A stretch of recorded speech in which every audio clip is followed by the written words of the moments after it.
Hello there, ladies and gentlemen. I'm Jean-Stu, and today we're about to find out what are the 6 tools that you absolutely need in order to make the perfect stews.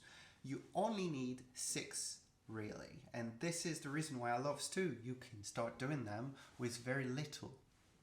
But you also have 2 more that are completely optional, whether or not you want to bring your stew to the next level. Tool number 1 is the pot.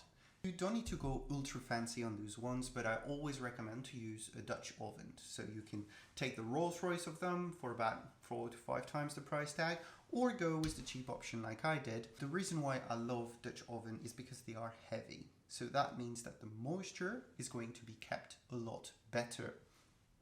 If you don't have a Dutch oven, but you already have some pans, it's completely fine to use your own. Obviously, you can even go with non-stick pans like that. Just make sure that you do have a lid for it. That is going to make it airtight. You can also find some with all sort of shapes.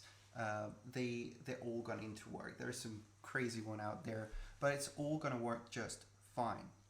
Another thing that's very nice is to be able to transfer your stewing pots from the stove all the way to the oven. Some of the recipe we're doing are lasting for 2-3 hours, and I feel a lot safer leaving them to stew unattended for 2 hours in the oven instead of 2 hours on the stove. Make sure that you double check if your pot can actually go in the oven. They don't all allow for it. Second tool is the cutting board. I always, in most of my videos, you're going to see I'm using at least 2 of them for each and every recipe, simply because you have some things that you're going to cut before you cook them, and then you're going to have to cut your fresh herbs just before you're serving, and therefore you need either a second cutting board or to wash it in between. Now, I'm using wooden ones because I just find it prettier, but essentially you can use any chopping board. Moving on to the third one, which is simply a peeler. It can't be simpler than this. It comes in all shapes and form. If you have a mechanic one that you can just peel your vegetables and different things more mechanically instead of doing it manually, completely fine. But a good old and very simple peeler is all you need to get started. Tool number 4, and that one are stirring tools. So they come in all shapes and forms. You can have the wooden ones, works perfectly. You can have some plastic ones, works as well. It's completely up to you and what you already have. Don't go buy some new ones just to make some stew. These are going to do just fine. And the 5th one is going to be containers.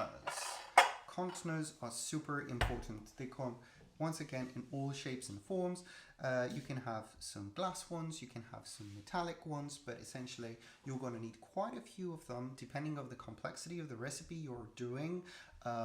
You're going to need at least 2-3 of them, and potentially a few bowls as well, just for smaller ingredients that you don't want to mix up with the rest. That's it for the containers. Moving on to the final one. Number 6 are chopping knives.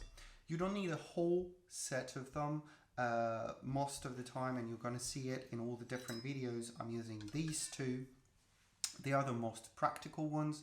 You can find some very, very cheap one. You don't need to spend a fortune on knives unless you really, want to have the fancy one that looks great in your kitchen. One thing I noticed though is every time I go to my friends' houses, their knives are extremely dull. So what I would suggest is for you to invest in one of those tools. Very easy to use. It's simply a 2-step process. Number 1 and then number 2. And I'm not saying that you're going to have the sharpest knives that you can see on the telly, but by doing that, you're almost sure that you're not going to struggle to chop your vegetables, and also you're reducing the amount of chance that you're going to injure yourself because your knife is just, kind of sleeping on the side of whatever you're trying to cut. There is some optional ones too. Optional tools are ones that you will see me use during those videos just to make the stews a little bit better. They come in all shapes and forms, but there is mostly 2 categories. First categories are those metallic ones.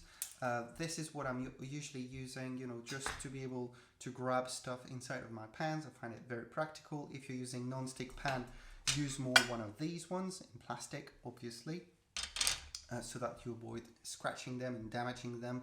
Even if they claim that you can use metal stool, you actually can't. The next ones is what we're using for thickening our sauce. Those comes at very low price tag. Just a sieve as well as a whisk, which is going to be very practical, and you can use the whisk. You're going to see very soon another video where I use the whisk as well to thicken some cream. One more option is to have some metallic pans, which are coming in very handy because they allow you to kind of pour your sauce in it, and you can use those, I think it's a sieve. In French we call it the chinois. Bit weird name for a kitchen. You don't need those, but they are very, very practical. So if you feel like buying a few more tools, that's one of the ones you should consider. And the last one, just a good old bottle opener. That's it. We do have all our tools right here, and now if you followed us, you should be able to get stewing with just 6 tools and a few optional ones. Thanks for watching.